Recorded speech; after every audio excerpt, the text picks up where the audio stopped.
আসসালামু আলাইকুম দর্শক, চলে এলাম আপনাদের মাঝে নতুন আরেকটি কন্টেন্ট নিয়ে। দেখুন দর্শক, গ্রাম্য রাস্তার ধারে এক পায়ে দাঁড়িয়ে তালের শাড়ি, এই যেন পাখ পাখালির বাড়ি। পাখিরা ঘুরছে, উড়ছে। মাঘ মাস বিদায়ের পথে প্রকৃতি সাজসজ্জা নিয়ে ব্যস্ত।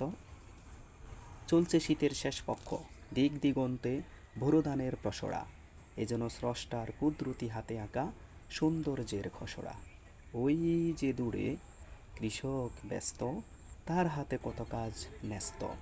এরাই প্রকৃতির প্রকৃত বন্ধু, কৃষক বাঁচলে বাঁচবে দেশ।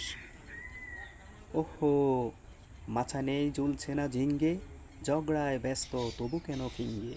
দর্শক, আসুন দেশকে ভালোবাসি, প্রকৃতির কাছাকাছি আসি। আজ এ পর্যন্ত, ভালো থাকুন, সুস্থ থাকুন এবং সুন্দর থাকুন।